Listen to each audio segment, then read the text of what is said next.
네, 오늘 오전에 하나님 말씀 보도록 하겠습니다. 베드로전서 1장 15절과 16절입니다.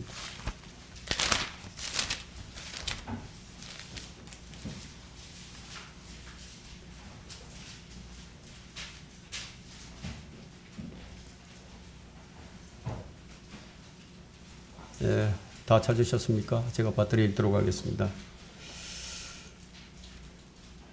오히려 너희를 부르신 그분께서 거룩하신 것처럼 너희도 모든 행실에서 거룩하라. 이는 기록되기를 내가 거룩하니 너희도 거룩하라고 하시기 때문이라. 많은 설교자들이 이 본문을 가지고 설교를 합니다. 보통 내가 거룩하니 너희도 거룩하라 이런 제목으로 설교를 하는데 저 역시 이제 거룩함에 대해서 여러 차례 이제 설교를 한 기억이 있습니다. 그러나 오늘 좀 색다른 차원에서 이 거룩함에 대한 설교를 하고자 합니다. 그래서 오늘 이 설교 제목을 거룩함의 꽃을 피우라는 제목으로 말씀을 드리고자 합니다.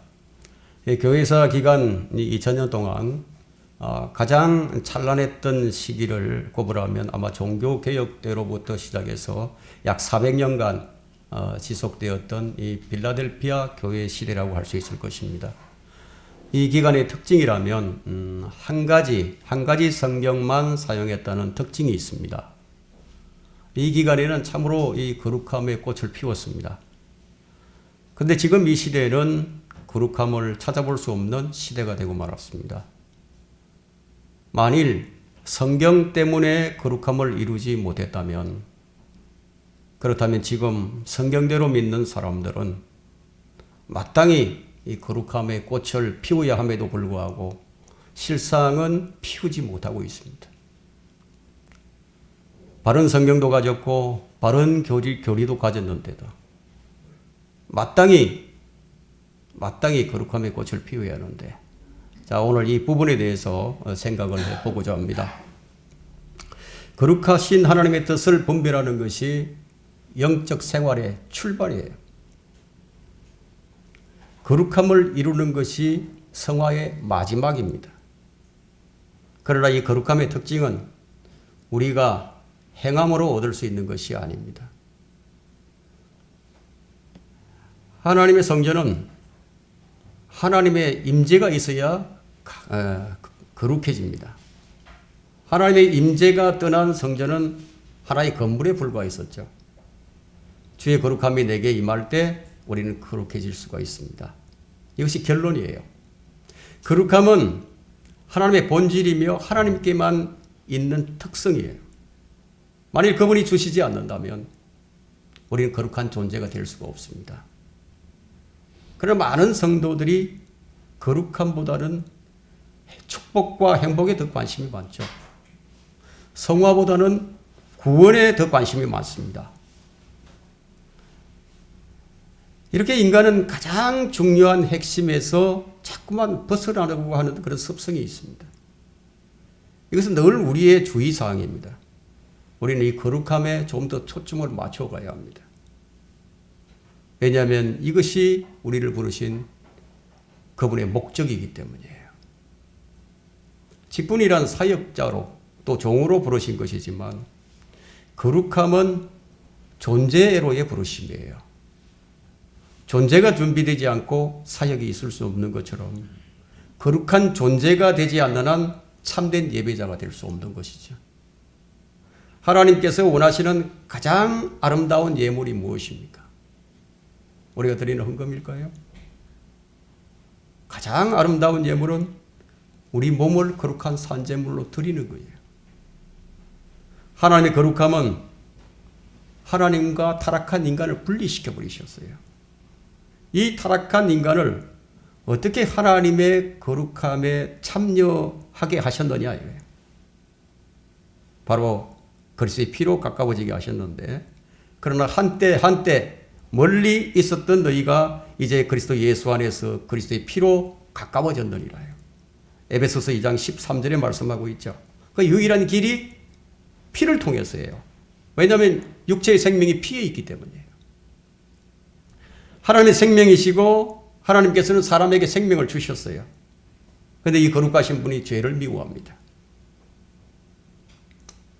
사람들은 가치 규명이나 또 상황윤리에 관해서 논하고 있지만 하나님은 그렇게 하지 아니하신다는 거죠. 그런 것은 타락한 아담의 본성이 하는 일이에요. 그런데 하나님의 가치 기준이 너무 높아요. 그렇다면 내가 어떻게 거룩해질 수가 있겠느냐는 거죠. 우리 대신 죽으신 예수 그리스도를 제쳐놓고는 뭐 다른 길이 없는 거예요. 다른 방법이 없어요. 길이요 진리요 생명이신 예수 그리스도를 통하지 않고서는 거룩함은 불가능합니다. 그럼 우리를 거룩함으로 부르시기 위해서 하나님께서는 어떻게 하셨느냐는 거예요. 이것을 아는 것이 매우 중요합니다. 우리를 위해서 자기 아들에게 내려진 형벌, 우리가 이 은혜를 아는 것이 너무나 중요한 것입니다. 이사야 53장 10절에 보면 자기 아들을 상하게 하는 것이 주를 기쁘시게 하였기에 주께서 그를 고난에 두셨도다. 주께서 그의 혼을 속죄제물로 만드실 때 그가 자신의 씨를 버리니 그가 자신의 날들을 늘릴 것이요 주의 기쁨이 그의 손에서 번창하리라. 자, 이렇게 하신 분께서 우리에게 하신 말씀이 있어요. 바로 요한복음 15장인데요. 요한복음 15장 한번 펼쳐보십시오.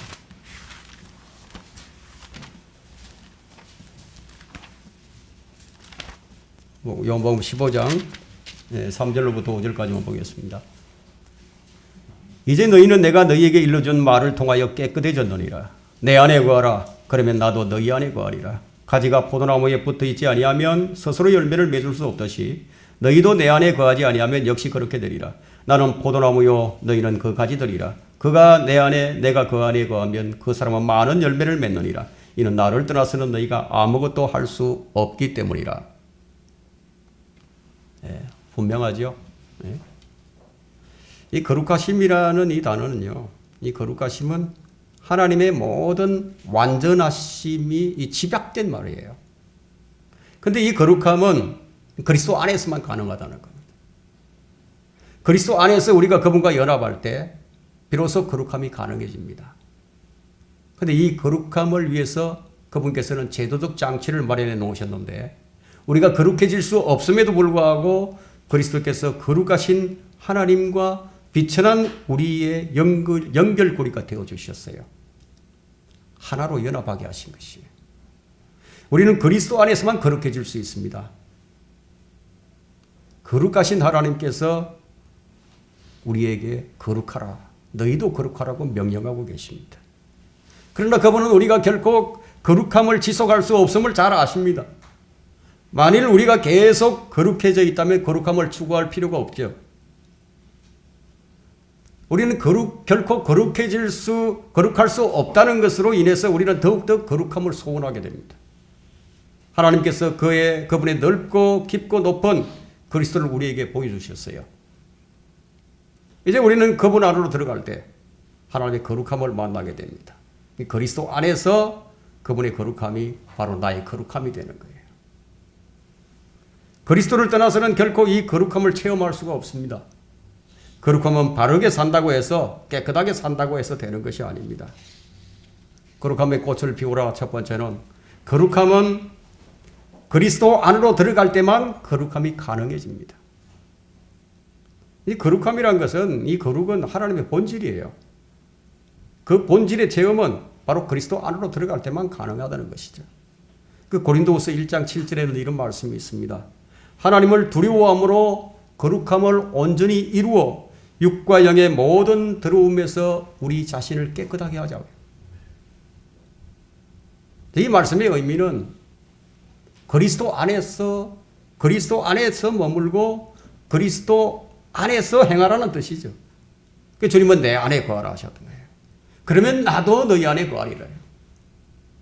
나무와 가지의 관계를 비유적으로 말씀하시면서 주님과 우리의 관계성을 정립해 놓으신 거예요. 사도 바울은 그리스도 안을 강조하고 또 강조를 했습니다.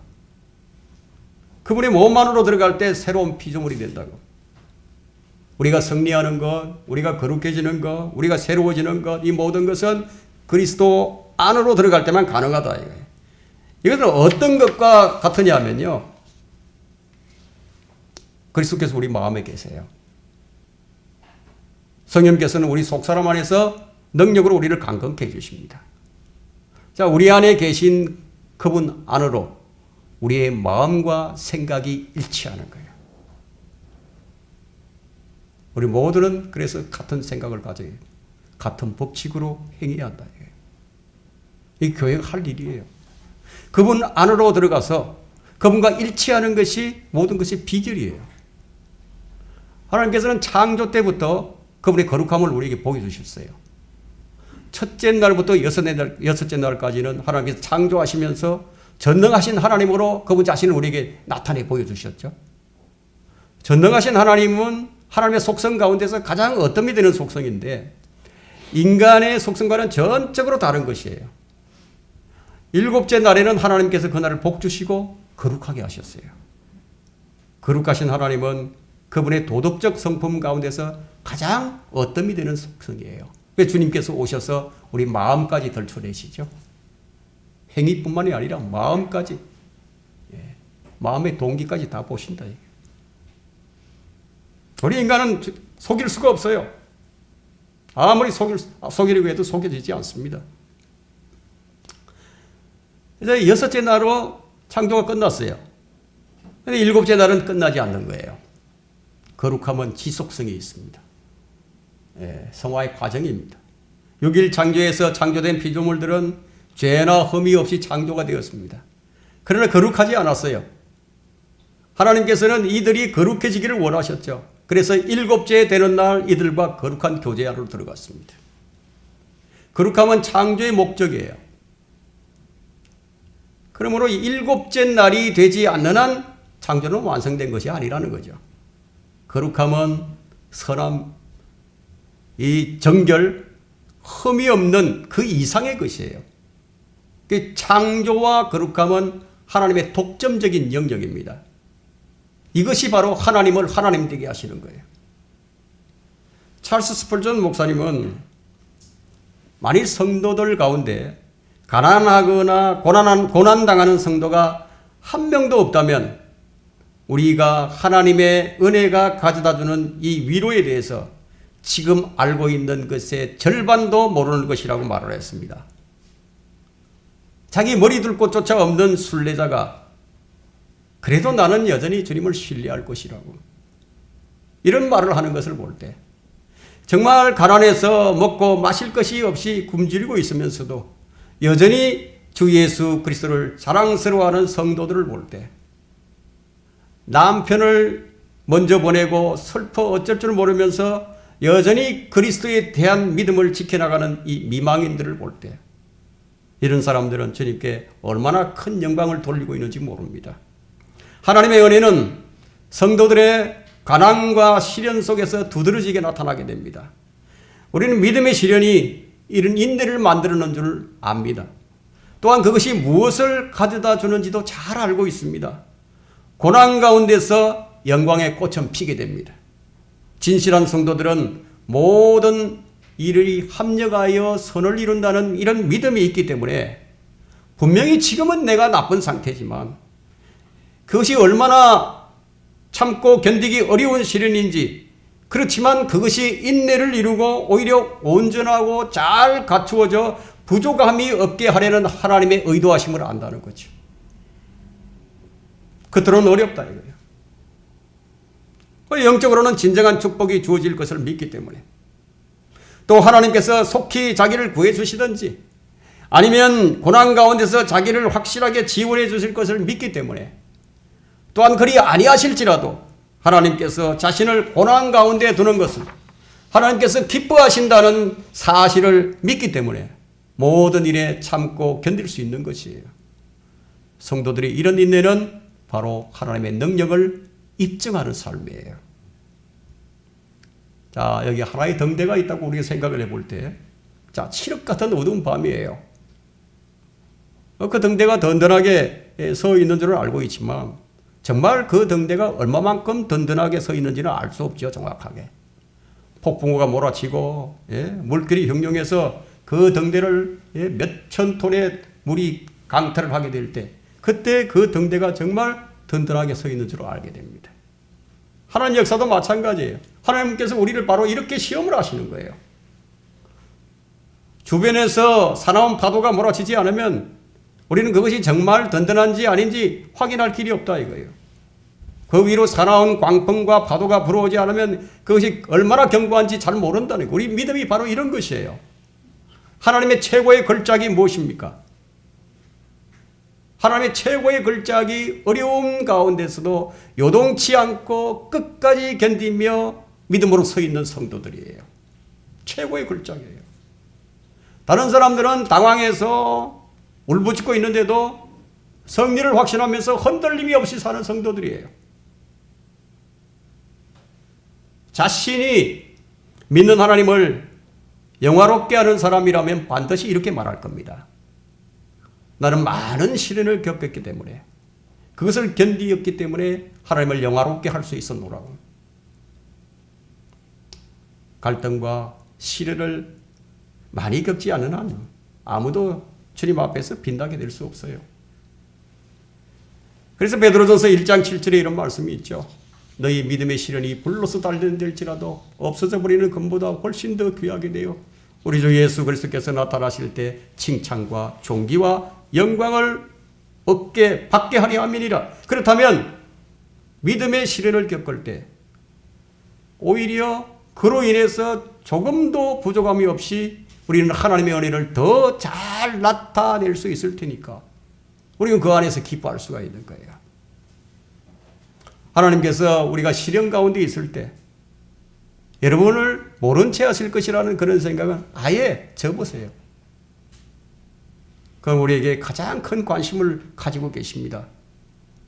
지금까지 우리에게 족한 은혜를 주셨던 그 하나님을 우리는 끝까지 신뢰해야 됩니다. 우리의 믿음의 길에서 우리의 믿음의 길을 마칠 때까지 반드시 이것이 필요한 것이에요. 거룩함의 꽃을 피우라. 두 번째는 거룩함은 믿음의 선한 고백을 입증하는 삶이 되게 하는 겁니다.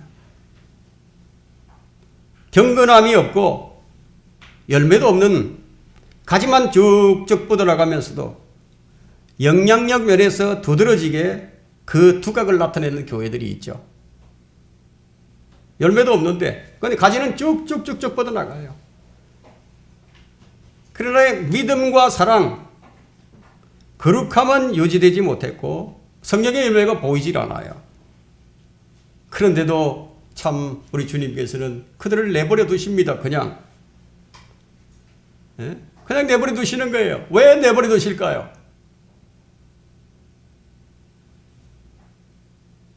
성령의 열매도 없이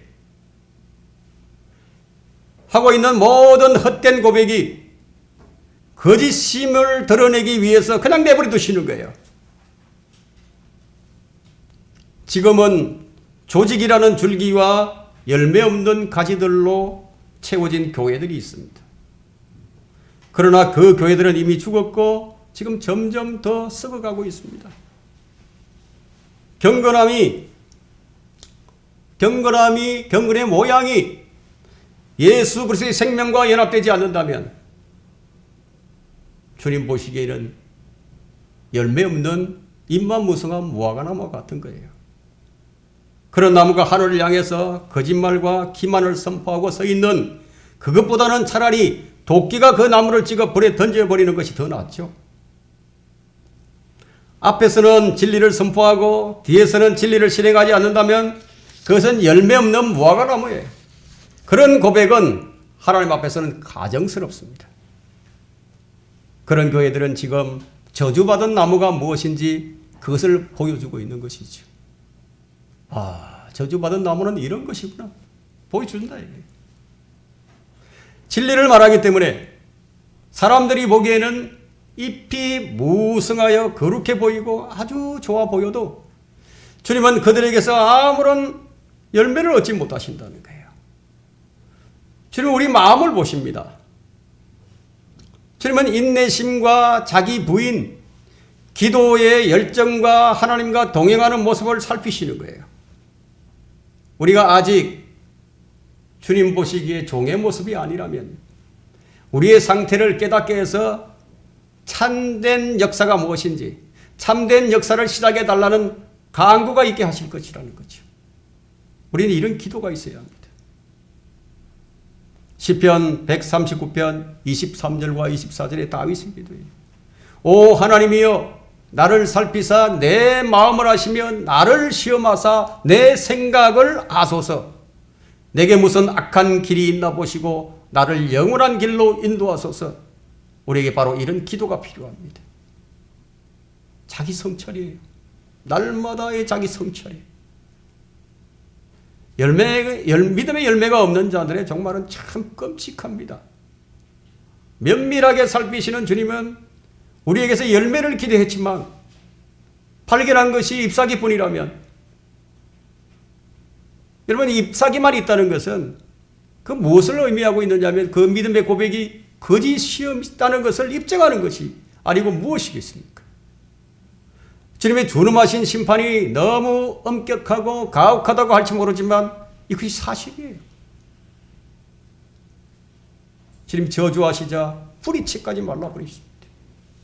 주님은 많이 인내하셨습니다. 우리가 인내하는 그 이상으로 비교할 수 없을 정도로 더 많이 오래오래 참아주셨어요. 저는 우리 성도님들이 자신의 본성적인 황폐함을 깨닫길 바랍니다. 우리 자신에 대해 만족하는 것은 위험해요. 자신이 한 일에 대해 스스로 만족하는 것은 교만의 극치예요. 만약 우리가 아주 많은 열매를 맺었다고 해도 상대적으로는 황폐함이 있을 수 있습니다. 무엇으로 알 수 있죠? 비교하는 것을 보면 압니다. 고린도후서 10장 12절에는 이런 말씀이 있습니다. 우리는 우리 자신을 감히 스스로 칭찬하는 어떤 사람들과 같은 부류로 나누거나 비교하지 않으나 그들은 자기들 가운데서 스스로를 측정하고 자기들끼리 비교하니 현명하지 못한 것이다. 이런 자들은 자신이 믿음 안에 서 있는지 스스로 시험하지 않는 사람들이에요. 자기 성찰이 없는 사람들이에요. 주님은 바닷가에 계셨고 제자들은 배에 있었습니다. 주님께서 제자들에게 말씀하시기를 이리 와서 먹으라고 하셨어요. 이리 와서 먹으라고.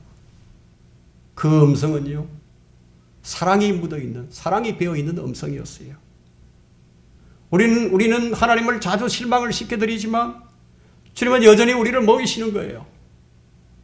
이리 와서 먹으라고. 주님은 먼저 우리의 배고픔을 채우십니다. 여러분 얼마나 자주 하나님을 실망시켜드렸습니까? 얼마나 하나님의 은혜를 저버렸습니까? 그때 주님이 하시는 말씀을 한번 들어보세요. 제자들에게 배불리 식사를 먹이신 후에 왜 베드로에게 질문하시죠? 요한복음 21장 15절에서 요나의 아들 시몬아 네가 이 사람들보다 나를 더 사랑하느냐? 베드로는 주님께서 왜 자기에게 이런 질문을 하시는지 알았어요. 왜냐하면 모든 사람들이 다 버린다 할지라도 자신은 결코 주님을 버리지 않을 것이라고, 절대 그럴 리가 없을 것이라고 호언장담했죠. 자신만만했는데 베드로의 자신감은 다른 사람이 다 주를 배반할지라도 자신은 아니라고. 베드로 자신은 누구보다도 주님을 더 사랑한다고 확신을 했었어요. 이런 자신감이 어디에서 나온 것입니까? 여러분은 여러분의 마음을 확신하십니까? 여러분 여러분의 마음을 믿으십니까? 여러분의 자신이 생각이 옳다고 믿는 것입니까? 그것은 여러분의 생각뿐이에요. 여러분의 그 생각이 성경과 일치하면 좋아요. 그것이 옳아요. 그러나 여러분이 생각하는 그것이 성경과 일치하지 않을 수도 있다는 거예요. 베드로가 지금 이것을 우리에게 보여준 것입니다. 정말 자신은 누구보다도 하나님을 더 사랑하는 줄 알았는데 그것이 그만 아닌 것으로 밝혀져 버렸어요. 그래서 성경은 이렇게 말씀하십니다. 너희 구원을 한번 확인해 보라고. 너희 믿음을 확인해 보라. 너희 믿음이 진짜인지 가짜인지 한번 확인해 보라. 여러분의 사랑이 진짜인지 가짜인지 확인해 보라. 무엇으로 어떻게 확인해야 합니까? 그것을 성경이 명시합니다. 여러분의 믿음이 진짜인지 가짜인지 성경으로 확인하지 않으면 그것이 정말인지 거짓인지 판명이 되지 않는다는 거예요. 왜냐하면 자기 생각에는 그것이 늘 옳으니까. 그것이 신념이 되어서 그것이 믿음으로 자리 잡을 수도 있기 때문이에요. 그래서 바울은 너희가 믿음 안에 있는지 시험하여 스스로 입증하라고 하지 않았던가요? 예수 그리스도께서 너희 안에 계신 것을 스스로 알지 못하면 너희는 버림받은 자들이라. 이보다 더 확실한, 더 명확한 기준이 어디 있습니까? 여러분이 주님을 향한 사랑이 진짜인지 아닌지, 그것이 가짜인지, 말하자면 하나님께서 인정하시는 사랑인지 어떻게 아느냐는 거예요. 여러분의 마음이 그것이 옳은 것이라고 생각하면 그것이 옳은 것인가요? 성경은 무엇으로 확인하라고 하십니까? 요한일서 2장을 펼쳐볼까요?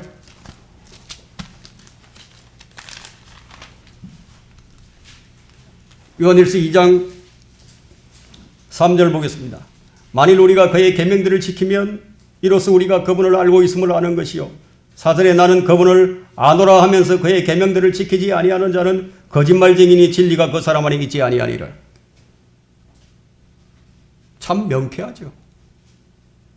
분명하잖아요. 이것으로 자신을 시험하여 자신의 믿음을, 자신의 사랑을 확인할 수 있다 이거예요. 수많은 사람들이 자기 자신에게 속고 있습니다. 많은 사람들이 교만 때문에 실패를 합니다. 탐욕 때문에 유혹에 빠져버립니다. 많은 사람들이 자신의 생각에 의한 판단으로 점철되어 있는 자신의 경건, 자신의 선행, 자신의 믿음, 자신의 사랑, 자신의 절제, 자신의 인내 이런 것들로 하나님을 기쁘시게 할 것이야. 나는 하나님과 지금 동행하고 있으니까 나는 실족하지 않을 것이야. 자만에 빠져 있는데 어찌 유혹에 빠지지 않겠습니까? 여러분 자신을 너무 믿지 마세요. 자신을 믿을 것이 아니라 주의 말씀을 믿으세요. 실패했던 베드로는 이제 자신의 힘과 능력을 사랑하는 것이 아니라 양들을 먹일 능력을 갖추게 된 것이에요. 그 뿌리가, 그 본성이 주님에 의해서 다루어졌기 때문이에요. 우리에게 바로 이것이 필요합니다. 우리는 이것이 다루어져야 합니다. 주님에 의해서. 거룩함의 꽃을 피우라. 세 번째는 거룩함은 믿음으로 진리의 말씀들을 마음에 뿌리 내리게 하는 것이에요. 그리스도인들 가운데 피상적인 믿음을 가진 자들이 있습니다. 그 뿌리가 자갈밭에 뿌려진 사람과 같아서 시련이 오면 견디지 못하고 넘어져 버리는 자들이 참 많이 있습니다. 그런 사람 100명보다도 끝까지 견디는 단 한 명이 더 낫죠. 믿음의 뿌리를 어디에 내리고 있는가 하는 거예요. 어떤 사람은 목사에게 믿음의 뿌리를 내립니다. 그들이 유명하다는 이유로. 어떤 사람들은 의외로 자신이 다니는 교회와 그들과 교제하고 있는, 자신과 교제하고는 사람에게 의존하는 경우가 많이 있습니다. 만일 여러분이 그러하다면 여러분은 뿌리가 없는 나무와 같습니다. 그리고 그 나무는 곧 말라버리고 말 것입니다. 뿌리를 주의 깊게 살펴보지 않는 사람에겐 전혀 관심의 대상이 되지 못하고 감흥을 주지 못하게 됩니다. 뿌리는 가장 중요한 부분이지만 눈에 보이지 않아요. 하지만 나무를 지탱해 주기 위해서 땅 속에서도 그만큼 눈에 보이는 만큼 지탱하고 있어야 된다는 거예요. 뿌리를 내리고 깊이 내리고 있어야 된다는 거예요. 진정한 그리스도인이란 그 사람의 믿음의 실행만큼이나 항상 마음속에도 많은 것들이 채워져 있습니다. 그리스도인이 뿌리를 내리는데 가장 필요한 것 가운데 하나가 바로 참된 회개예요. 참된 회개의 기도예요. 참된 기도가 깊이 뿌리를 내리게 만드는 미끄럼입니다. 또한 하나님의 말씀이 깊이 뿌리를 내리게 만드는 미끄럼이에요. 아니 그런 것들이 없다면 뿌리가 없는 나무예요. 하나님과의 은밀한 교제, 뜨거운 교제 속에서 사랑의 미래, 거기서 찬양이 나오죠. 거기서 진정한 사랑이 나와요. 누구도 결코 들여다볼 수 없는 이 내면의 삶, 그 모든 것이 우리 가장 중요한 부분입니다. 여러분, 기초가 없는 집은 무너져요. 보기에는 아무리 좋아도 곧 무너집니다. 보이는 것이 전부라면요, 얼마 못 가요. 여러분, 물건을 파는 점포에 진열대가 있어요.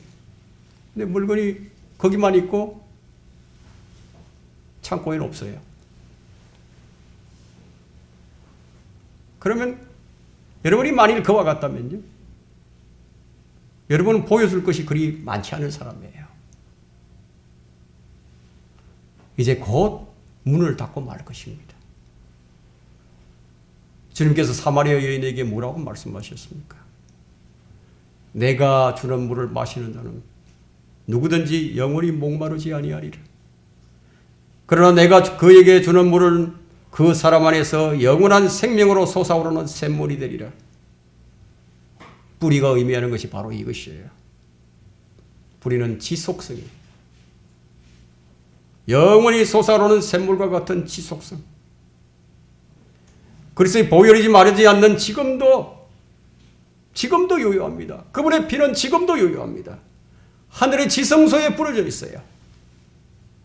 우리의 마음에 뿌려져 있어요. 여러분, 어디에 속한 사람이십니까? 두 사람이 똑같이 설교를 듣고 똑같은 가르침을 받아도 한 사람은 지혜로워지고 다른 한 사람은 어리석게 될 수도 있습니다. 복 있는 사람은 말씀을 듣기만 하는 자가 아니라 듣고 행하는 사람이 복이 있다. 달리 말하자면 말씀을 먹는 사람이 복이 있는 거예요. 애석하게도 밀밭에서 밀이 다 자란다고 해도요, 밀이 자란다고 해도 모두가 밀이 아니죠. 반짝인다고 해서 다 모두가 금이 아니죠. 참된 믿음은 특징이 있어요. 불의를 싫어합니다. 죄에 대한 혐오가 있어요. 참된 회개가 없는 믿음이라면 죄에 대한 혐오감이 들지 않을 것이에요. 참된 회개가 없는 믿음은 죽은 믿음이고 무가치한 믿음이에요. 피상적인 믿음, 이런 믿음은요, 그냥 피상적인 회개만 동반하게 됩니다. 회개의 눈물에 젖어보지 못한 믿음은 거룩함의 꽃을 피우지 못합니다. 하나님께서는 참회하는 영을 기뻐하신다고 말씀하셨는데, 거짓 교리가 확산되고 있는 이 시대엔 사람들의 믿음이 견고하게 서 있지 못합니다. 이 믿음 위에 견고하게 서 있어야 하는데, 거짓 교리 때문이라고 그런 변명을 하지 마세요. 참된 진리를 안다면 분별력이 있습니다. 지금 교리를 말하고자 하는 것이 아니에요. 교리를 갖는 것과 진리를 마음에 새기는 것은 전혀 다른 문제예요. 교리는 공부하면 알아요.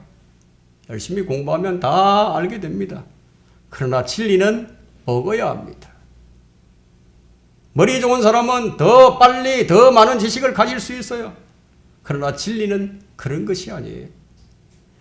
길이요 진리요 생명이신 주님께서 하신 말씀이 내 살과 내 피를 마시는 자는 라고 말씀하시면서 진리는 먹는 것임을 비유적으로 말씀하신 것이에요.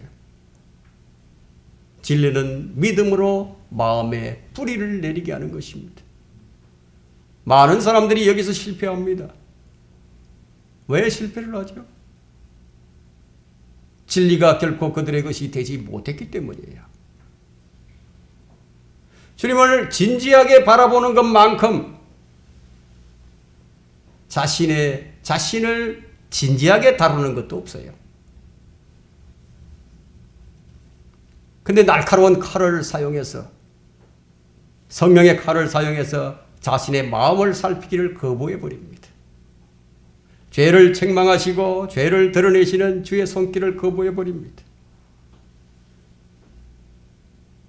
그것이 바로 신앙 고백이 비틀거리고 소망의 기초가 없는 이유예요.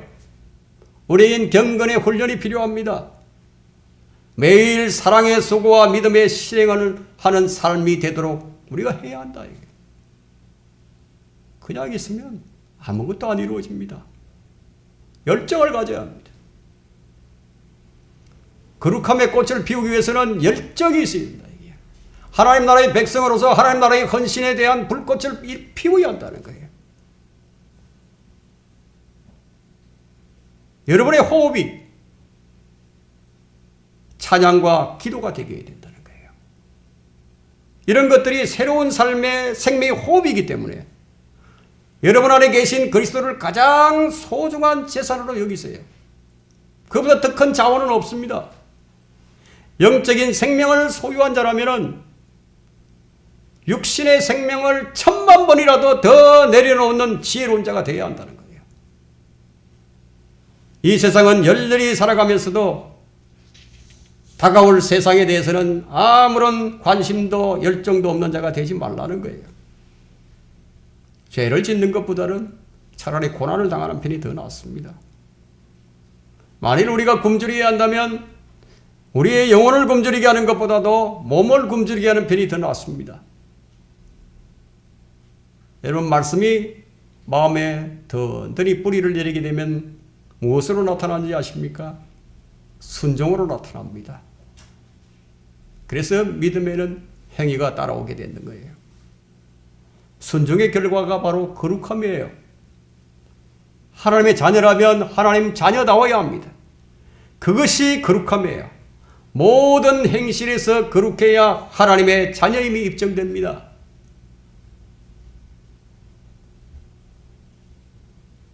진리를 사랑한다고 말하면서 도덕성을 깔아뭉개버린다면 그것이 거짓이죠. 거짓이에요. 하나님께서는 그런 사람의 편을 들어주시지 않습니다. 거룩한 사람은 언제나 정결하고 언제나 순수한 거예요. 정직한 거예요. 속임수가 없어요. 거룩함을 유지하는 것은 수동적인 것이 아니라 능동적인 행동으로부터 나오는 겁니다. 이것은 말씀에 대한 순종의 결과예요. 아내의 말없는 행실이요. 불순종하는 남편을 그리스도께로 인도하는 능력을 갖게 됩니다. 남편은 아내의 정숙한 행실을 말을 하지 않지만 두려움 가운데서 바라보게 됩니다. 내가 거룩하니 너희도 거룩하라. 우리는 스스로 성결케 해야 할 것들이 너무나 많이 있습니다. 이 세상으로부터의 순수성을 지키는 거예요. 미혹의 영들로부터 자신을 지키는 거예요. 온갖 부정과 부패, 불법과 불의, 유혹과 미혹, 그것들에 오염되지 않도록 스스로를 지키는 것이 곧 성결케 하는 것이고, 이렇게 해야만 자신의 순수함을 지켜 거룩함을 유지하게 됩니다. 거룩함은 모든 것으로부터 자신을 지킴으로써 유지가 됩니다. 그래서 육과 영의 모든 더러움에서부터 우리 자신을 깨끗하게 하자. 바로 데살로니가후서 4장 3절에서는 우리가 거룩해지는 것이 바로 하나님의 뜻이라고 말씀하고 있습니다. 우리는 하나님의 영광, 하나님의 영광의 거룩함에 대해서 성경을 고찰해 볼 필요가 있습니다. 하나님의 거룩하심을 대면했을 때 어떤 현상이 일어나느냐. 계시록 1장 17절에는 내가 그를 보자 죽은 것처럼 그의 발 앞에 엎드려지니 그가 내게 오른손을 얹고 나에게 말씀하시니라. 두려워 말라. 나는 처음과 마지막이요. 누가 이런 말을 기록했죠? 자신의 머리를 주님의 품에 기대었던 요한이에요. 사랑받는 자였던 요한이 주님과 함께 늘 대화를 하면서 함께 동고동락했던 이 요한이 이제 지금 주님을 보자 그만 죽은 자같이 엎드려집니다. 그러면 왜 요한이 예수님을 보고 품에 안기는 것이 아니라 죽은 자같이 엎드려지게 된 것일까요? 여러분, 요한계시록 1장 12절에서 16절까지를 읽어본다면 그 이유를 알게 됩니다. 교회를 보고 계시는 예수님은 지금 어떤 모습일까요? 그것이 요한계시록 2장과 3장에서 설명이 되고 있습니다. 왜 예수님은 눈이 불꽃같이 타오르시죠? 왜 이런 모습으로 나타나셨죠? 예수님은 지금 이런 모습으로 교회 가운데 서 계십니다. 그분의 발은 용광로에 달군 듯 빛나는 노새와 같고 용모는 해가 맹렬한 기세로 비치는 것과 같습니다. 예수님을 잘 알고 있는 요한은 이제 그분의 발 앞에 엎드려 버렸습니다. 엎드려진 거예요. 사람이신 인간으로 오신 예수님을 대하는 것과 완전하고 거룩하신 하나님이신 예수님을 대하는 것이 이렇게 다른 것이에요. 다니엘 10장 8절에서 그러므로 내가 홀로 남아서 이 큰 환상을 보았는데 내게는 남아있는 힘이 없었으니 나의 아름다움이 내 안에서 변하여 썩게 되었으며 내게 힘이 없어졌더라. 다니엘이 주님을 보자 그만 죽은 사람처럼 되어버렸습니다. 이사야는 또 어떻습니까? 이사야 6장 1절과 2절에는 우시아 왕이 죽던 해에 내가 또 보았는데 주께서 높게 들린 보좌에 앉으시고 그의 옷자락은 성전을 가득 채웠더라. 그 위에는 서랍들이 서 있어 각기 6날개를 가졌는데 그 둘로는 그의 얼굴을 가리고 또 둘로는 발을 가리며 둘로는 날았더라. 왜 서랍들이 둘로는 발을 가리고 둘로는 얼굴을 가리고 날개 둘로만 날았을까요? 생각해 보신 적이 있으세요? 서랍들조차도 하나님의 거룩하신 영광을 바라보지 못하는 거예요. 바라볼 수 없는 거예요. 서랍들은 수치를 가리듯이 두 날개로 그들의 눈을 가려야 했고 또한 두 날개로 그들의 발을 가려야만 했습니다. 그분의 놀라운 용마로부터 그들의 눈을 가려야 했다. 서랍들이 이사야 6장 3절에 그리고 서로 소리쳐 말하기를 거룩하시도다 거룩하시도다 만군의 주여 온 땅이 주의 영광으로 충만하였도다 하였더라. 하나님께서는 우리가 이 계시를 깊이 새기기 원하십니다. 우리가 그분의 영광을 보기를 원하시는 거예요. 그 영광은 그분의 놀라운 거룩함입니다.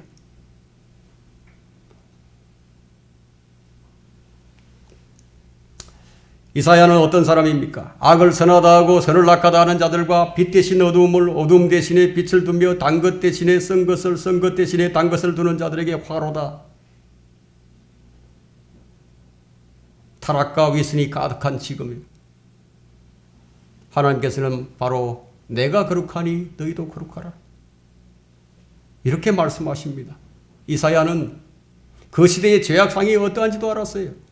바로 방금 읽었던 것처럼 이사야 5장 20절에 있는 말씀처럼 그 시대의 죄악상이 어떤지를 다 알았어요. 그 시대의 사회상을 폭로했던 그가 거룩하신 하나님의 영광을 보면서 하는 말이 이렇습니다. 이사야 6장 5절과 6절에 그때 내가 말하기를 내게 화로다 내가 끊어줬도다 이는 내가 불결한 입술을 가진 사람이며 내가 불결한 입술을 가진 백성들 가운데 거하면서 내 눈으로 왕 곧 만군의 주를 배웠음이라 하였더니 그때 서랍들 중 하나가 제단에서 핀 숯을 집게로 집어 그의 손에 가지고 내게로 날아와서 자 우리는 하나님을 어떻게 대하고 있습니까? 이 말씀들은 우리를 숙연하게 만들죠. 우리를 떨게 만들기에 충분합니다. 7절과 8절에는 그것을 내 입에 대며 말하기를 이것이 내 입술에 닿았으니 네 죄악이 제하여졌고 네 죄가 깨끗하게 되도다 하더라. 또 내가 주의 음성을 들은 적 말씀하시기를 내가 누구를 보내며 누가 우리를 위하여 가랴 하시기에 그때 내가 말하기를 내가 여기 있나이다 나를 보내소서 하였더라. 이사야가 정결케 되었을 때 하나님께서는 누구를 보내실지 아셨지만 그런데 이사야에게 물으셔야만 했습니다. 이사야가 하나님의 제단에서 나오는 불타는 숯이 되어버렸습니다. 그는 하나님의 손에 들린 불이 된 것이에요. 이것을 히브리서 1장 7절을 보면 압니다. 히브리서 1장 7절에는 주께서 자기 사역자들을 불꽃으로 삼으신다고 하셨습니다. 주님이 이사야에게 뭐라고 명령하시죠? 가서 이렇게 말을 하라. 그가 말씀하시기를 가서 이 백성에게 말하기를 참으로 너희가 드러나 깨닫지 못할 것이요 참으로 너희가 보나 알지 못하리라 하라. 하나님께서는 이사야에게 어떤 부흥도 어떤 열매도 약속하지 않으셨어요. 다만 내가 너를 보낼 것이라는 거죠. 너는 불꽃이 되라는 거예요. 불꽃이 되어서 살아 하라는 거예요. 하나님께서 이렇게 불꽃을 준비시키십니다. 우리 마음을 불로 지져버리십니다. 하나님이 이사야를 하나님의 제단 위에 두시고 그 안에 정결치 못한 것들을 다 태워버리셨어요. 그래서 이사야를 하나님의 손에 붙들린 하나님의 불꽃이 되게 하셨어요. 그리스도의 복음을 전하기 위해 누가 갈 것인가 다 아시면서도 묻고 계신다는 거예요. 내가 누구를 보내며 누가 우리를 위하여 가랴 묻고 계신다는 거예요. 다 아시면서도 거룩한 제단에서 나온 불꽃이 배교와 포옹할 수 없지 않겠어요? 진정한 사랑이 아니죠. 그것은. 진정한 사랑은 우는 거예요. 웃는 것이 아니에요. 사랑은 주변의 죄와 부패와 배교로 인해서 망연자실하는 거예요. 그냥. 우리 주변을 보세요. 누가 갈 것인가? 주님께서 우리에게 불꽃이 되라 하신다 이거예요. 타지 않고는요. 뜨거운 돌이 될 수 없어요. 불이 될 수 없어요. 상처 없이 마음을 지를 수는 없죠. 거룩함 가운데 걷기를 원한다면 어디로 나와야 합니까? 주의 제단이에요. 제단은 꺼지지 않는 불이 있는 곳입니다. 불이 있는 제단은 바로 기도의 제단이에요.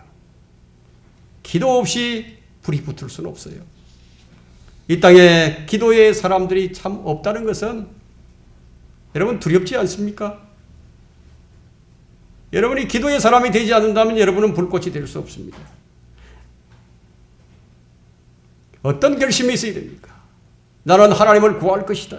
나는 기도의 사람이 될 것이다. 나는 그저 기도 없이 설교만 듣는 자가 되지 않을 것이다. 그렇다면 기도의 골방으로 들어가야 합니다. 주님께서 바로 이런 자들을 찾으십니다. 내가 너를 사용할 것이라고. 너를 내 손에 들린 칼이 되게 할 것이라고. 주님은 불꽃이 될 자들을 찾고 계십니다. 제단에서 꺼낸 불타는 숯, 닿기만 하면 모든 것이 정결케 되는 그 숯이 바로 우리 안에 계신 그리스도의 숯입니다. 그분이 우리 안에 계신다 이거예요. 우리가 그분을 만나기만 하면 납작 엎드려진다는 거죠. 주님 앞에 겸손히 엎드려집니다. 그러나 우리는 거룩한 영광을 더 보기 원합니다. 주님은 우리의 믿음의 퇴보로부터 우리를 치유하셔서 우리가 깨어나도록 지금 부르고 계십니다. 이리 와서 먹으라고. 주님께서 내 짐과 멍에를 담당하시라고 우리를 지금 부르고 계시는 거예요. 주님을 바라보면서 주의 거룩함과 영광을 알게 됩니다. 이 전능하시고 거룩하신 분께서 우리를 부르시면서 하시는 말씀이 내가 거룩하니 너희도 거룩하라는 거예요. 말씀을 정리하겠습니다. 이사야 52장을 펼쳐보십시오.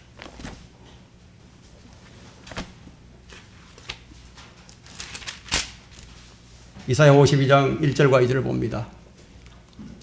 깨어라 깨어라 오 시온아 네 힘을 입어라. 오 거룩한 성읍 예루살렘아 네 아름다운 옷들을 입어라. 이는 이제부터 할례 받지 않은 자와 불결한 자는 다시는 네게 들어오지 않을 것임이라. 이스라엘 오 예루살렘아 먼지를 떨어버리고 일어나 앉으라. 오 시온에 사로잡힌 딸아 네 목의 줄을 스스로 풀지어다. 거룩하신 하나님의 언약궤를 운반하던 이스라엘이 타락해서 불결하게 되어버렸습니다. 비참한 노예 생활이 왔죠. 채울 수 없는 굶주림이 있습니다. 의지할 곳이 없어요. 정신 차리지 못하는 상태가 되어버렸습니다. 이 사로잡힌 시온의 딸을 우리가 누구에게 적용할까요? 구원받고도 죄 가운데 살고 있는 자들에게 우리는 이것을 적용할 수가 있습니다. 말하자면 신앙 고백과 다르게 사는 자들이에요. 엄밀한 죄에 매여 있는 자들이에요. 말과 행동이 다른 이중 플레이를 하는 자들이에요. 그런 자들은 하나님의 집에 비난을 가져옵니다. 속박 가운데서 절망에 굴복하고 죄악으로 고통하며 대적에게 패배하는 자들, 여러분이 죄 가운데 살고 있다면 자신이 시온의 딸로 인식할 때까지 깨어날 수가 없어요.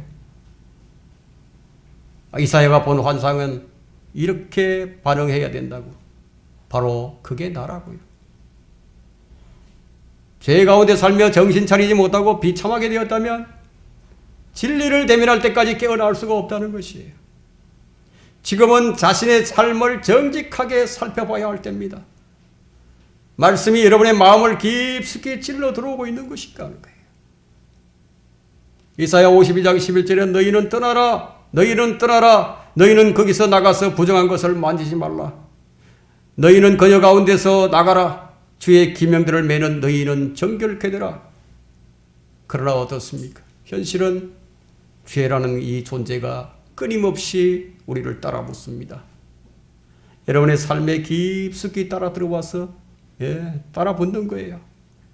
지금 내 상태가 눈이 멀어버린 상태는 아닌지, 지금 선악을 잘 분별하고 있는 상태인지, 영적인 사람이라고 자부할 수 있는 것인지, 길 잃은 상태인지를 우리가 살펴야 한다는 거예요. 은밀하게 자신도 모르게 침식에 들어오는 녹처럼 죄가 얼마나 끔찍한 것인지를 우리가 알아야 한다는 겁니다. 그것이 하나님과 나 사이를 가로막고 있다는 것도 알아야 합니다. 교제를 하고 싶어도 교제가 안 된다. 무엇 때문에? 죄가 가로막고 있다는 거예요. 뭔가 가로막는 장애물들이 있다는 거예요. 그래서 교제가 안 되는 거예요. 근데 하나님은 가장 불순종하는 시온의 딸들을 사랑하셨어요. 그들을 정죄하는 것이 아니라 구원하기로 결심을 하셨습니다. 순전하고 온전한 약속이 나오게 됩니다. 이사야 49장 여러분 15절과 16절 한번 펼쳐볼까요?